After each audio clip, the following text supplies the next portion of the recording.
जय हिंद। तो आज की इस वीडियो में हम लोग बात करेंगे भूगोल की बेसिक जानकारी के बारे में। तो कौन कौन सा पॉइंट जानेंगे, सबसे पहले ये समझते हैं। भूगोल का अर्थ जानेंगे, उसके बाद हम लोग पढ़ेंगे परिभाषा कि भूगोल की परिभाषा क्या होती है। फिर जानेंगे हम लोग खगोलीय पिंड के बारे में, तारा के बारे में जानेंगे, पूर्णिमा के बारे में जानेंगे, अमावस्या के बारे में जानेंगे, खगोल शास्त्री क्या होते हैं, नक्षत्र मंडल क्या होता है, सौर मंडल के बारे में पढ़ेंगे, ग्रह, कक्षा, इन पॉइंट्स के बारे में आज हम लोग इस वीडियो में पढ़ेंगे। और ये आपका पार्ट 1 है। इसके बाद हम लोग पार्ट 2 में भी बेसिक ही पढ़ेंगे। तो चलिए वीडियो को स्टार्ट करते हैं। तो सबसे पहले भूगोल वर्ड क्या होता है? Geography, GEOGRAPHY। तो भूगोल का वर्ड क्या होता है? ज्योग्राफी। अब ज्योग्राफी जो वर्ड है वो ग्रीक भाषा से लिया गया है। कौन सा भाषा से लिया गया है? ग्रीक भाषा से, जिसका अर्थ होता है पृथ्वी का विवरण। तो यहाँ से आप ये बेसिक चीज़ समझ गए कि भूगोल का वर्ड होता है ज्योग्राफी, जो कि ग्रीक भाषा से लिया गया है, जिसका अर्थ क्या होता है? पृथ्वी का विवरण। अब भूगोल जो विषय है उसके पिता इरेटोस्थेनीज कौन है? इरेटोस्थेनीज, जो कि एक यूनानी विद्वान थे। अब भूगोल का अर्थ समझते हैं। भूगोल को 2 शब्दों में तोड़ते हैं, भू जोड़ गोल। अब देखिए, ये जो भूगोल शब्द है ये संस्कृत का शब्द आपका हो गया, भू जोड़ गोल। भू मीन्स क्या होता है? पृथ्वी, और गोल मीन्स क्या होता है? गोल आकार। अब बारी है परिभाषा की कि भूगोल किसे कहते हैं। सबसे पहले यही समझते हैं। तो डेफिनेशन क्या होता है? देखिए बढ़िया से समझते चलेंगे हम लोग। यह एक विज्ञान है जिसके द्वारा पृथ्वी के ऊपरी स्वरूप और उसके प्राकृतिक विभागों जैसे पहाड़, महाद्वीप, देश, नगर, नदी, समुद्र, झील, जल संधियाँ, वन आदि का ज्ञान होता है। तो भूगोल किसे कहते हैं ये आपका बताता है। फिर से एक बार बढ़िया से समझिएगा कि भूगोल यह एक विज्ञान है जिसके द्वारा पृथ्वी के ऊपरी स्वरूप और उसके प्राकृतिक विभागों जैसे पहाड़, महाद्वीप, देश, नगर, नदी, समुद्र, झील, जल संधियाँ, वन आदि का ज्ञान होता है। अब बारी है खगोलीय पिंड की कि खगोलीय पिंड किसे कहते हैं। ये बिल्कुल भूगोल का आपका बेसिक नॉलेज है जो कि आपको होनी चाहिए। तो खगोलीय पिंड क्या होता है ये बढ़िया से समझते हैं। सूर्य, चंद्रमा तथा वे सभी वस्तुएं जो रात के समय आसमान में चमकती है खगोलीय पिंड कहलाती हैं। अक्सर हम लोग दिन के समय तो सूर्य भगवान दिखाई देते हैं। अब चंद्रमा तथा वे सभी वस्तुएं जो रात के समय आसमान में चमकती है खगोलीय पिंड कहलाती है। यानी कि जो आसमान में हर चीज जो चमकने वाली है वो आपका क्या हो जाएगा? खगोलीय पिंड।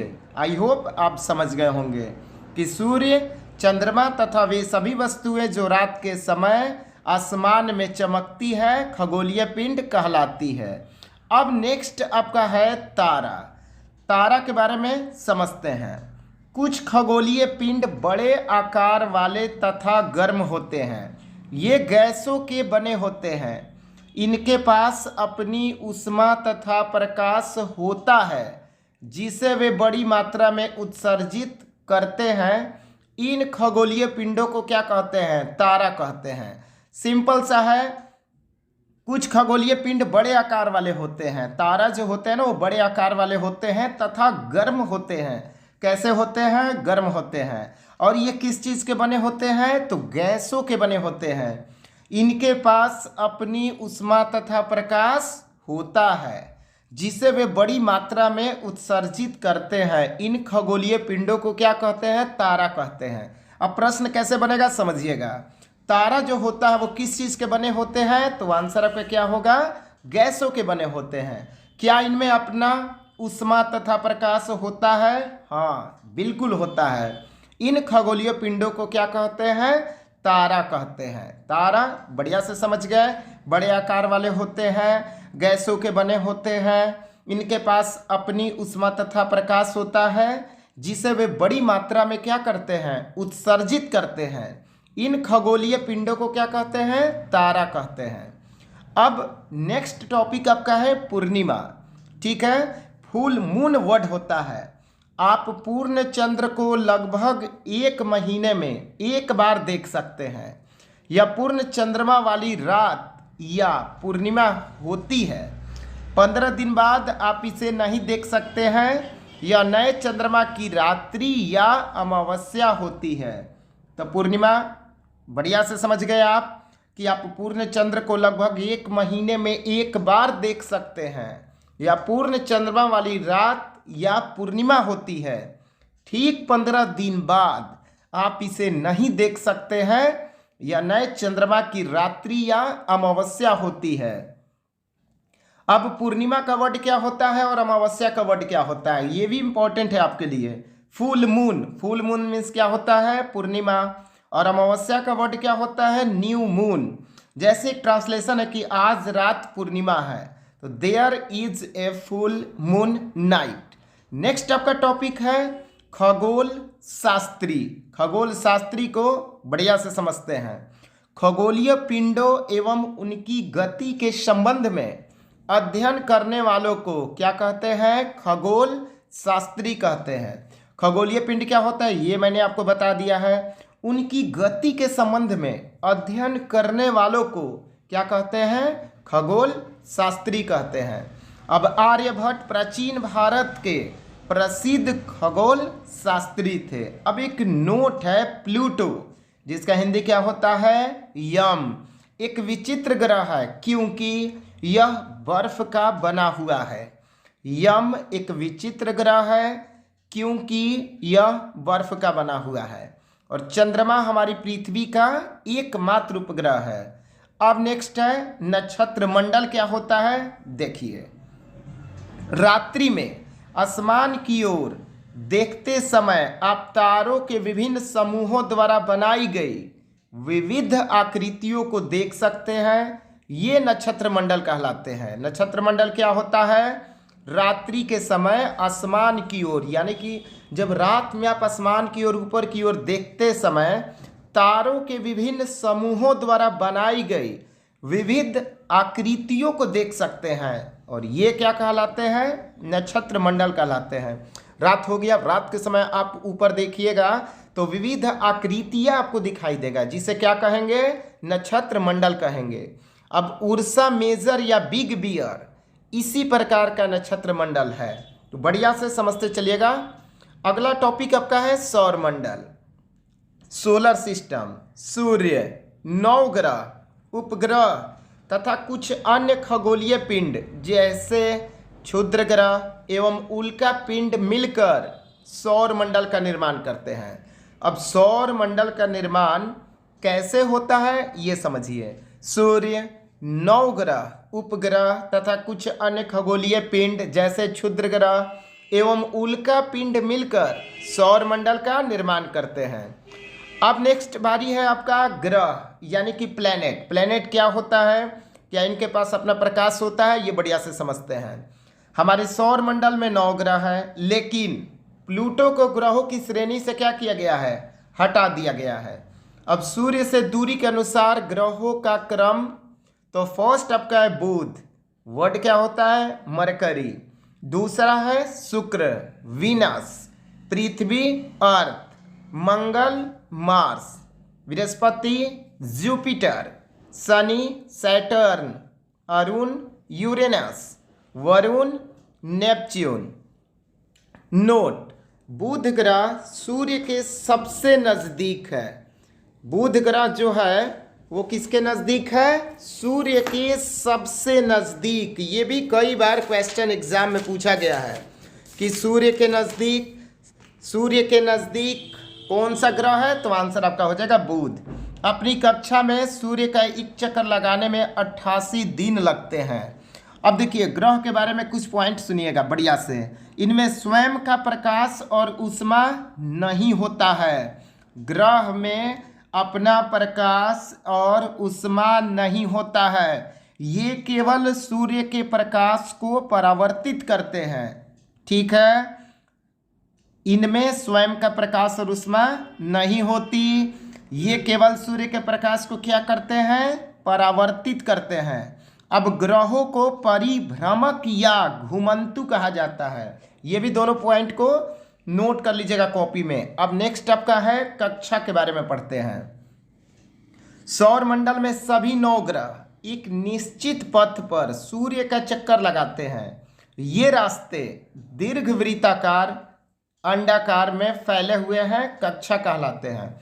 अब देखिए सौर मंडल में जो 9 ग्रह है एक निश्चित पथ पर सूर्य का चक्कर लगाते हैं और ये रास्ता कैसा है? दीर्घवृत्ताकार है। कैसा है? दीर्घवृत्ताकार, और इसे क्या कहते हैं? कक्षा कहते हैं। नोट, हमारे सौर मंडल में एक नए ग्रह 2003 UV 313 की खोज की गई। यह प्लूटो से बड़ा तथा सूर्य से अधिक दूरी पर स्थित है। अभी अगर एग्जाम में क्वेश्चन आपका पूछा जाता है कि ग्रहों की संख्या कितनी है, तो आंसर आपका हो जाएगा 8। अगला टॉपिक आपका है सन, सूर्य के बारे में। सूर्य सौरमंडल के केंद्र में स्थित है। यह बहुत बड़ा एवं अत्यधिक गर्म गैसों से बना है। इसका खिंचाव बल इसे सौरमंडल को बांधे रहता है। सूर्य सौरमंडल के लिए प्रकाश एवं ऊष्मा का एकमात्र स्रोत है। देखिए सूर्य के बारे में अच्छा से समझते हैं। सूर्य सौर मंडल के केंद्र में स्थित है। सूर्य कहाँ है? सौर मंडल के केंद्र में स्थित है। यह बहुत बड़ा है एवं अत्यधिक गर्म गैसों से बना है। सूर्य किस चीज से बना है? अत्यधिक गर्म गैसों से बना है। इसका खिंचाव बल इससे सौर मंडल को क्या करता है? बांधे रखता है। सूर्य सौर मंडल के लिए प्रकाश एवं ऊष्मा का एकमात्र स्रोत है। अब इस नोट को देखिए। सूर्य पृथ्वी से लगभग 15 करोड़ किलोमीटर दूर है। सूर्य पृथ्वी से लगभग कितना करोड़ किलोमीटर दूर है? तो आंसर आपका हो जाएगा 15 करोड़ किलोमीटर दूर है। अब नेक्स्ट टॉपिक आपका है पृथ्वी के बारे में, अर्थ के बारे में, जहां हम लोग हैं, जहां पे जीवन है, इसको समझते हैं। आकार में 5वां सबसे बड़ा ग्रह पृथ्वी है। आकार की बात करें, साइज की बात करें, तो 5वां सबसे बड़ा ग्रह कौन है? पृथ्वी। और सूर्य से दूरी के अनुसार तीसरा ग्रह है। ध्रुवों के पास थोड़ी चपटी होने के कारण इसके आकार को भू-आभ कहा जाता है। भू-आभ का अर्थ होता है पृथ्वी के समान आकार। ध्रुवों के पास थोड़ी चपटी होने के कारण इसके आकार को भू-आभ कहा जाता है। क्या कहा जाता है? भू-आभ। अब भू-आभ का अर्थ क्या होता है? पृथ्वी के समान आकार। जीवन के लिए अनुकूल परिस्थितियां संभवतः केवल पृथ्वी पर ही पाई जाती है। पृथ्वी ना तो अधिक गर्म है और ना ही अधिक ठंडी। यहाँ पानी एवं वायु उपस्थित है जो हमारे जीवन के लिए आवश्यक है। तो जीवन के लिए अनुकूल परिस्थितियां संभवतः केवल पृथ्वी पर ही पाई जाती है। पृथ्वी ना तो अधिक गर्म है ना ही अधिक ठंडी है। यहाँ पानी एवं वायु उपस्थित है जो हमारे जीवन के लिए क्या है? आवश्यक है। अंतरिक्ष से देखने पर पृथ्वी नीले रंग की दिखाई पड़ती है क्योंकि इसका 2 सतह पानी से ढकी हुई है, इसलिए इसे क्या कहते हैं? नीला ग्रह कहा जाता है। तो प्रश्न अगर एग्जाम में पूछा गया कि पृथ्वी को नीला ग्रह क्यों कहते हैं, तो आंसर क्या लिखना है आपको? अंतरिक्ष से देखने पर पृथ्वी नीले रंग की दिखाई पड़ती है क्योंकि इसका 2 सतह पानी से ढकी हुई है, इसलिए इसे नीला ग्रह कहा जाता है। तो आज की इस वीडियो में हम लोग क्या क्या पढ़ें, एक बार फिर से उस टॉपिक को रिवीजन कर लेते हैं। तो फर्स्ट में पढ़े क्या? भूगोल। भूगोल का वर्ड क्या होता है? ज्योग्राफी। किस भाषा से लिया गया है? ग्रीक भाषा से, जिसका अर्थ क्या होता है? पृथ्वी का विवरण।